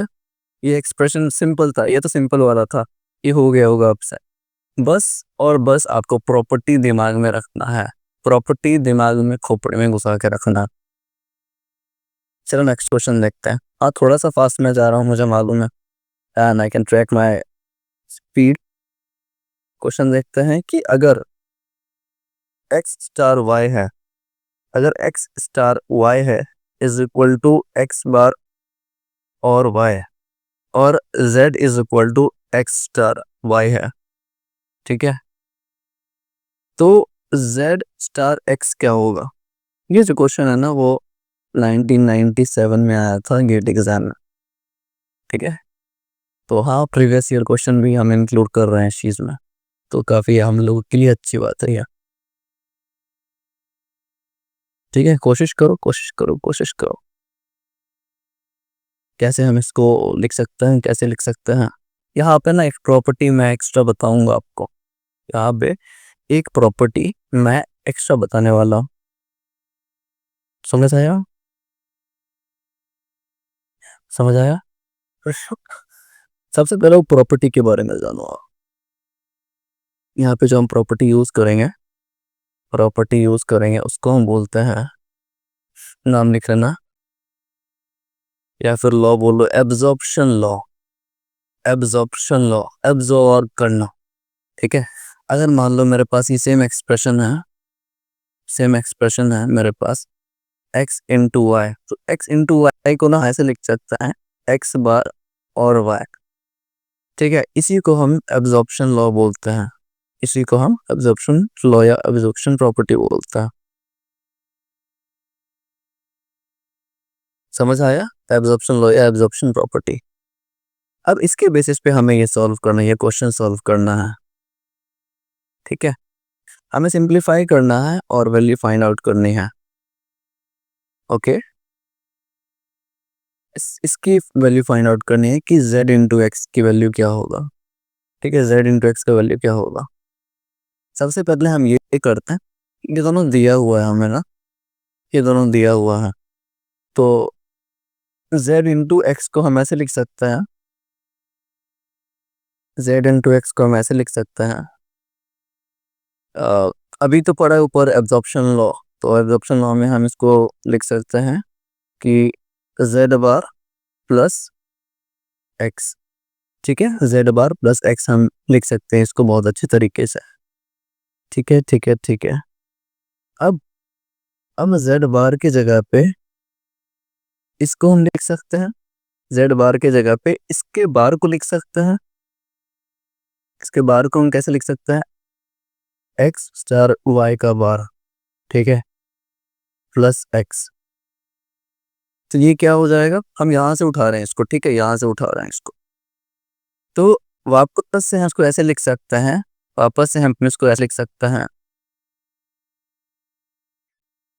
वापस से एब्जॉर्प्शन लॉ लगा तो हम इसको ऐसे लिख सकते हैं, x बार का whole over plus plus y bar, ठीक है, प्लस y बार। हम यहाँ पे क्या लगाए हैं, हम यहाँ पे लगाए हैं एब्जॉर्प्शन लॉ, एल लिख रहा हूँ मैं, एब्जॉर्प्शन लॉ प्लस एक्स, समझ आया, प्लस एक्स, ठीक है। तो हम यहाँ क्या लिख सकते हैं, हम यहाँ ये लिख सकते हैं कि x plus Y bar plus x, ठीक है। तो x तो कॉमन ले लो, 1 प्लस वाई बार, और 1 प्लस वाई बार मतलब 1 के साथ अगर कोई भी चीज़ करो तो 1 आएगा, मतलब इसका वैल्यू जो है वो x होगा। समझ आया, खोपड़ी में घुसा थोड़ा सा भी, क्या हमने किया, तो वापस से रिपीट करता हूँ मैं ये प्रॉब्लम आप लोगों के लिए। हमें इसका वैल्यू पूछ रहा है, हमें दिया हुआ है ऊपर x multiply y is equal to x bar और y, और सेकंड एक्सप्रेशन ये दिया हुआ है, हमें x multiply z multiply x find out करना है। तो उसको फाइंड आउट करने के लिए हमने यहाँ पे एब्जॉर्प्शन लॉ का यूज़ किया है। वैसे ये दिया हुआ भी है, लेकिन हमें ये पता होना चाहिए कि कौन सा लॉ हम यूज़ कर रहे हैं। तो एब्जॉर्प्शन लॉ में क्या होता है ना कि अगर x not Y, x dot Y है या फिर x मल्टीप्लाई वाई है, तो हम x बार प्लस वाई लिख सकते हैं उसको, ठीक है, कोई दिक्कत नहीं है।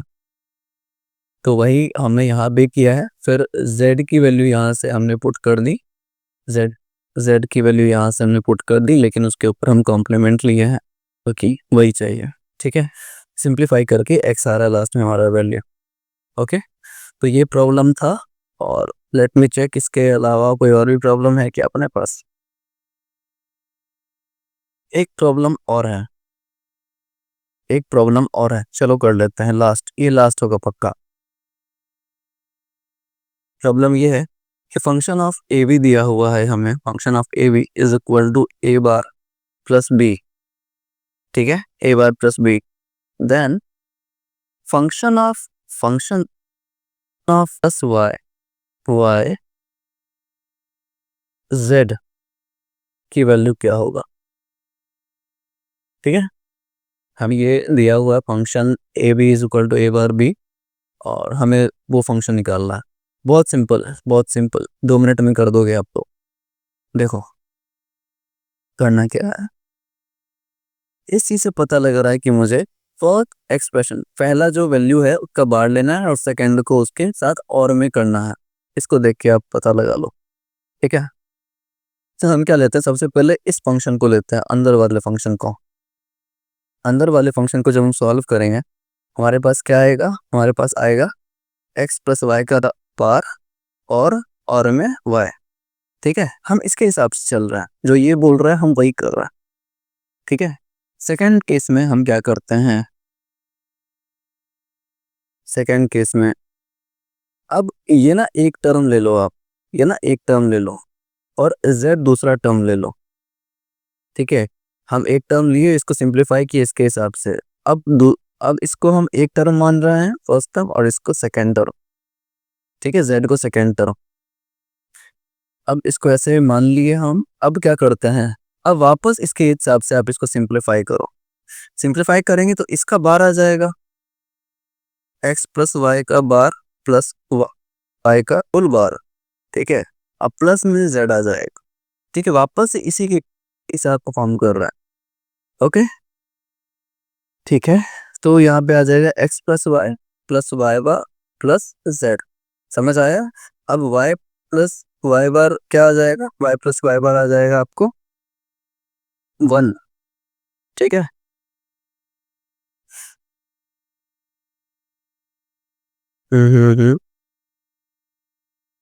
एक मिनट, कुछ मिस्टेक हो रहा है क्या? कुछ मिस्टेक हुआ क्या हमसे?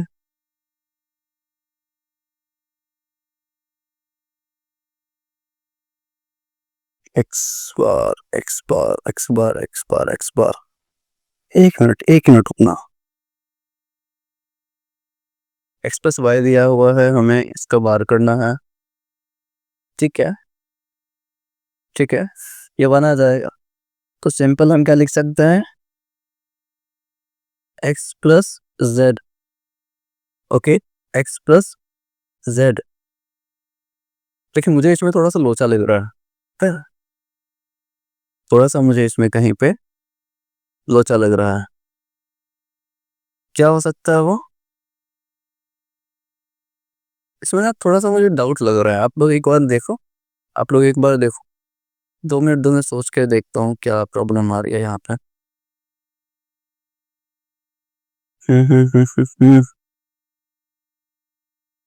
Function of X bar plus Y, six plus Y को सेट ना एक्स बार ना।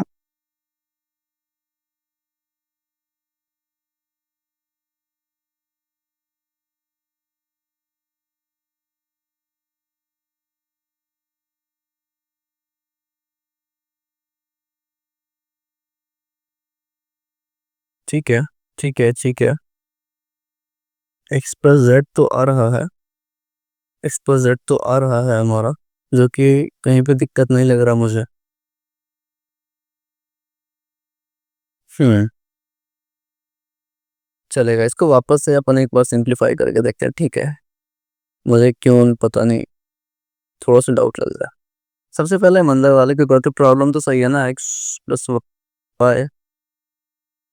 ठीक है, वापस से इसी चीज़ को परफॉर्म करते हैं, ए बार प्लस बी। हम इसको अगर ए भी माने, वापस से देखते हैं यार। Function of function of X plus Y है, और वाई है यहाँ पे, और जेड है। ठीक है, तो हम क्या कर सकते हैं यहाँ पे? इसको ए मानते हैं, इसको बी मानते हैं। इसके हिसाब से हमें क्या करना है? एक्स प्लस वाई का बार और प्लस में वाई। ओके, ये रहा एक एक्सप्रेशन। अब इसको हम ना, इसको हम क्या करते हैं? सॉल्व कर देते हैं। सॉल्व करते ही क्या है? सबसे पहले इसको सॉल्व करते हैं, इस पार्ट को सॉल्व करते ही हमारे पास आएगा एक्स बार प्लस वाई आएगा। ये डायरेक्ट मैं कैसे लिख रहा हूँ बताओ? डायरेक्ट मैं कैसे लिख रहा हूँ बताओ आप लोग? डायरेक्ट मैं ऐसे लिख रहा हूँ, क्योंकि जब आप इसको सिंप्लीफाई करोगे ना, तो ये वाई प्लस वाई बार आएगा into x, x bar plus Y आएगा। तो वाई प्लस वाई बार 1 हो जाएगा, इसलिए मैंने डायरेक्ट यहाँ पे ये लिखा। ठीक है, समझ आ भी गई हो? अब इसको हम ए मानते हैं, और इसको हम बी मानते हैं, जेड को। ओके, तो अगर हम वापस इसको करें तो एक्स बार प्लस वाई का होल बार, और ये जेड जो है सेकेंड टर्म में, वो ऐसे ही आ जाएगा। ठीक है, तो इसको हम ऐसे लिख सकते हैं, x plus Y bar plus z. Thank god, x plus Y bar plus z. और एक्स प्लस वाई बार को हम क्या लिख सकते हैं? एक्स प्लस वाई बार को हम लिख सकते हैं x Y bar plus Z. ठीक है, यहाँ पे हम इसका ड्यूअल लिख रहे हैं, डुअल लिख रहे हैं। एक्स प्लस वाई बार को एक्स वाई बार भी लिख सकते हैं। ये है राइट आंसर। ठीक है, मुझे लग ही रहा था कि कोई डाउट है, कहीं पे प्रॉब्लम आ रही है। आप यहाँ पे सिंप्लीफाई करना, करेक्ट कर लेना इस चीज़ को, एंड ये है राइट आंसर। ठीक है, so this was the entire lecture all about. आज के इस लेक्चर में हमने बहुत कुछ देखा, बहुत सारी प्रॉपर्टीज़ देखी। प्रॉपर्टीज़ याद हो जाना चाहिए आप लोगों को। ठीक है, प्रॉपर्टीज़ वैसे प्रॉब्लम तो होती है, बट डेफिनेटली याद करना ही करना है। कोई भी प्रॉब्लम लगे, कोई भी दिक्कत लगे आपको इस लेक्चर में, कमेंट कर देना, ताकि हम उसको अगले लेक्चर से इम्प्रूव कर सकें। मेरे बोलने के तरीके से प्रॉब्लम हो, मेरे समझाने के तरीके से प्रॉब्लम हो, ठीक है, कोई भी तरीके का प्रॉब्लम हो, आप लोग कमेंट में बता देना।